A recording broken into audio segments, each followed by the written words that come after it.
કચ્છ જિલ્લામાં કોંગ્રેસનું માળખું સુદૃઢ બનાવવા આવનારી તાલુકા અને જિલ્લા પંચાયતની ચૂંટણીઓ કઈ રીતે પ્લાનિંગથી જીતવી અને કચ્છના લોકોની સમસ્યાઓ દૂર કરવા માટે ગામે ગામ અમારી ટીમો જઈ રહી છે. અમારા પ્રભારીઓ જનસંવેદના લોકોની સાંભળી રહ્યા છે અને એમાં અમે લખપત તાલુકામાં અમારા 16 સીટો ઉપર એ જનસંવેદનાનો કાર્યક્રમ કર્યો. અત્યારે કચ્છની અંદર 38 જિલ્લા પંચાયતોમાં પ્રભારી અને સહપ્રભારીઓ નિમવા, નગરપાલિકાઓમાં પણ એ પ્રમાણે આયોજન કરવું અને કચ્છના લોકોની જે ભાજપની સરકારે કચ્છને બાનમાં લીધું છે, કચ્છનો કોઈ પ્રતિનિધિ બોલી ન શકે, કચ્છમાં ઓવરલોડના મુદ્દા હોય, ઉદ્યોગોની કરણગત હોય, વાંઢિયા અને જેવા ગામોમાં વીજ વાયરની સમસ્યાઓ હોય, સોલ્ટની કંપનીઓના અહીંયા દબાણો હોય કે પછી દારૂની હેરફેરી હોય કે ડ્રગ્સની હોય, આવી અનેક સમસ્યાઓથી ઝૂંઝતું કચ્છ છે. શિક્ષણની અંદર ભરતીઓ 2700 શિક્ષકોની જગ્યા ખાલી હોય અને દરેકે દરેક મહેકમમાં કોઈ જગ્યાએ સ્ટાફ નથી, કોઈ યોજનાઓનું ઇમ્પ્લિમેશન થતું નથી. ફક્ત ને ફક્ત તાયફાઓની જેને સરકાર કહેવાય એવી આ ભાજપ સરકારની સામે ગામડાઓમાં પીવાનું પાણી મળતું નથી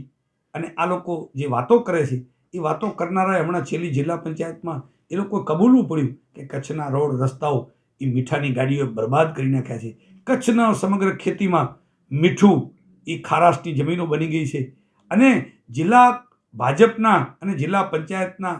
પ્રમુખ અને ધારાસભ્ય કહેતા હોય કે કચ્છનું શિક્ષણ તંત્ર કથળી ગયું છે, તો આનાથી વિશેષ શું હોય? તો એ તમામ બાબતોને લઈને અમે કચ્છના લોકો પાસે જવાના છીએ અને કચ્છની પ્રજાને કહેવાના છીએ કે હવે તમે જાગો અને જેમ પુનઃ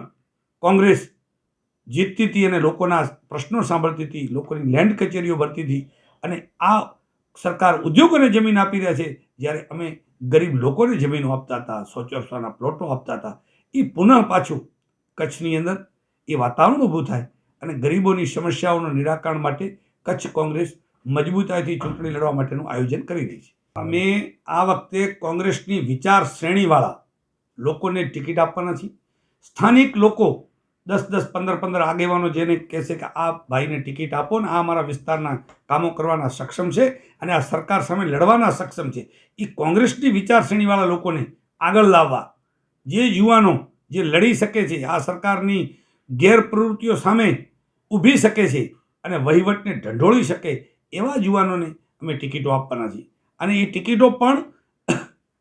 ખાસ કરીને કોંગ્રેસના સક્રિય કાર્યકર્તાઓ હોય અને કોંગ્રેસ માટે કામ કરતા હોય એવા લોકો ચૂંટણી લડશે અને ગામોગામ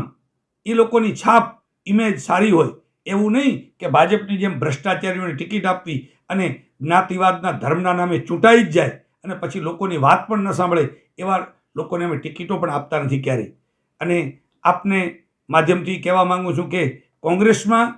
ભાજપવાળા કોંગ્રેસ સિવાય રહી નથી શકતા એવું આ સમગ્ર ગુજરાતમાં સાબિત કર્યું છે કે તમે હો તો અમે જીતીએ છીએ. એટલે એ અમારા લોકોને ખરીદે, અમારા ધારાસભ્યોને ખરીદવાનું શરૂ કર્યું. પછી અમારા તાલુકા પંચાયતના હોય કે સદસ્યો હોય, દર વર્ષે જેમ અબડાસા અને લખપતની 2 તાલુકા પંચાયતો